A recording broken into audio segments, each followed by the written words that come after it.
Okay, we have our forest poster right here.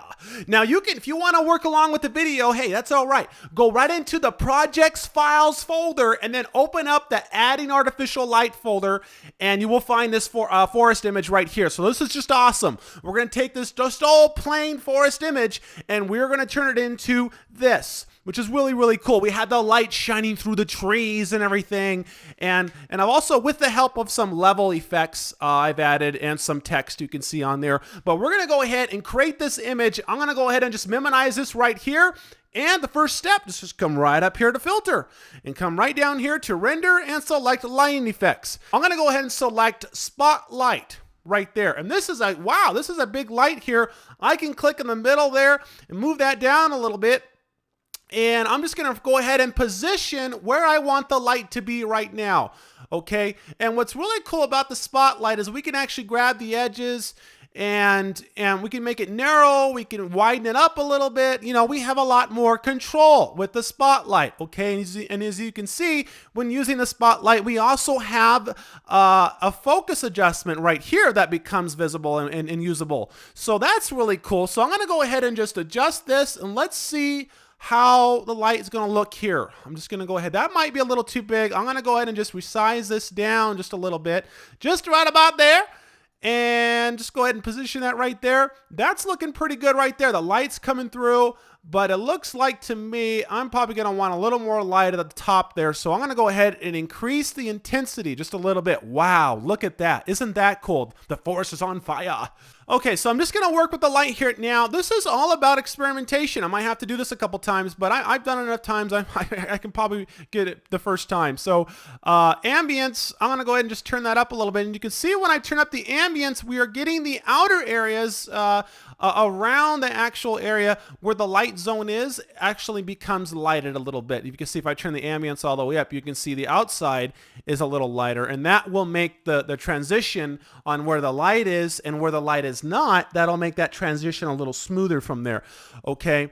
And or if we don't have that, then we're just going to see this more of a, you know, it doesn't look realistic. We have this like little border going around like, what is that? That doesn't look like anything very cool. So we don't really want that effect. We want more of a cooler effect. And if you notice, when I go right back to render and lighting effects, it leaves right off to where I was.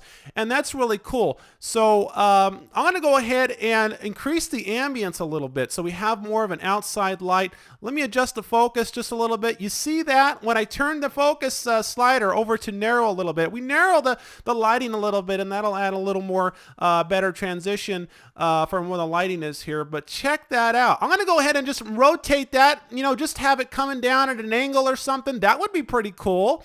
And just adjust the intensity here. And let's see how the ambience is. The ambience is looking pretty good.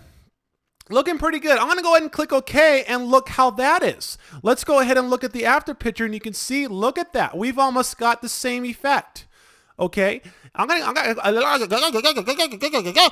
could probably go ahead and widen the light just a little bit. Come up here to edit, and I will undo that. Go right back up to filter, render, lighting effects, and I'll just widen the light, widen the spotlight just a little bit, just to cover a little more area on the image. And then I'll go ahead and click OK.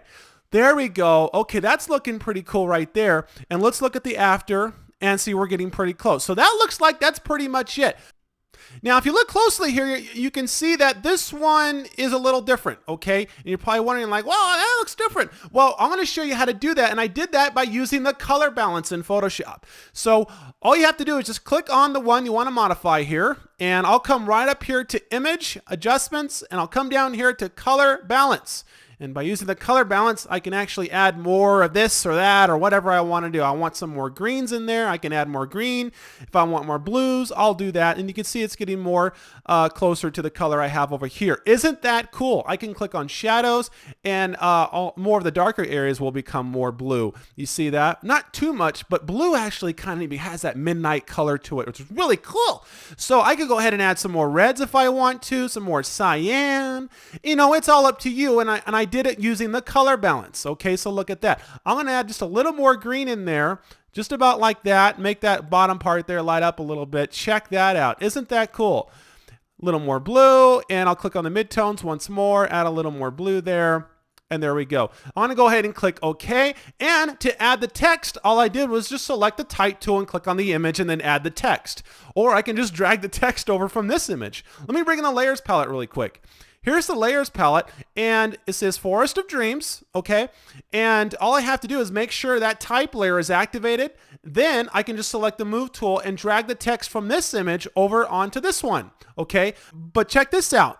If I hold down the shift key and do that, look what happens. I'll go ahead and hold down the shift key and then click and drag the text over, and look at this. It puts it in the exact same spot. Isn't that cool? All right, well, you learn something every day, right? Well, anyway, so that is how you do it.